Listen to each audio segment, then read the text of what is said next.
திருப்பூர்ல garments company நடத்திட்டு வர அண்ணாதுரை தன்னோட வாழ்க்கையில சம்பாதிச்ச மொத்த பணத்தையும் தன்னோட பொண்ணோட ஒரு நாள் திருமணத்துக்காக கொடுத்தார். ஆனா அந்த திருமணமே அந்த பொண்ணோட உயிரை எடுக்கணும்னு அவர் நினைக்கல. ரியல் எஸ்டேட் வேலை பார்க்கிற கவின்குமார் ரிதன்யாவை திருமணம் பண்ணிக்கிறாரு. ராஜகுமாரி மாதிரி வளர்த்த பொண்ணுக்காக அவரோட தந்தை 2 கோடி செலவுல திருமணம் பண்ணி வைக்கிறாரு. 300 சவரன் நகைய வரதட்சணையா கொடுக்கறாங்க. அதுவும் பத்தாததுக்கு 75 லட்சம் மதிப்புல ஒரு காரியம் கொடுத்திருக்காங்க. ஆனா அந்த பொண்ணுக்கு கிடைச்சது என்னமோ தூக்கம் இல்லாத நிம்மதியும் நிம்மதி இல்லாத வாழ்க்கையும் தான். கவின்குமாருக்கு இது எதுவுமே பத்தல. அவருக்கு இன்னும் 200 சவரன் நகை வேணுமா. அதுக்காக அவங்க அம்மா அப்பா எல்லாரும் சேர்ந்து அந்த பொண்ணை டார்ச்சர் பண்ணிருக்காங்க. மனதளவுலையும் உடல் அளவுலையும். அவங்க கொடுக்குற டார்ச்சர் தாங்க முடியாம திருமணமாயி வெறும் 10 நாள்ல அந்த பொண்ணு திரும்பி இவங்களோட அப்பாவோட வீட்டுக்கு வந்திருக்காங்க. எல்லா பெற்றோரும் சொல்றதுதான் அவங்க தந்தையும் சொல்லிருக்காரு. கொஞ்ச நாள்ல எல்லாம் சரியாயிடும்னு அனுப்பி வச்சாரு. திரும்பி அவங்க வரவே இல்ல. திருப்பி போய் அந்த சைக்கோ குடும்பத்துக்கிட்டே மாட்டுறாங்க. அந்த சைக்கோ குடும்பத்துக்கிட்ட தப்பிக்க முடியாது தெரிஞ்சுக்கிட்டு ரிதன்யா விஷத்தை குடிச்சிட்டு இறந்து போறாங்க. இது வெறும் வரதட்சணைக்காக மட்டும் நடந்த மரணம் கிடையாது. ஒரு பொண்ணோட கனவை அழிச்சு நடந்த சத்தமில்லாத கொலை. அவங்க அப்பா அம்மா கவினு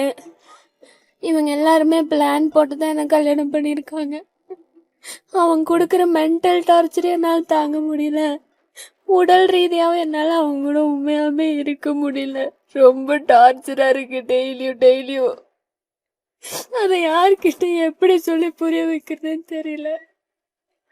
கேட்குற எல்லாருமே சகிச்சு போ, வாழ்க்கை இப்படிதான் இருக்கும், இன்னும் பார்க்க வேண்டியது நிறைய இருக்குன்னு தான் சொல்றாங்களே தவிர நான் எவ்வளவு பாதிக்கப்பட்டிருக்கேன்னு யாருமே புரிஞ்சுக்க மாட்டேங்கிறாங்க.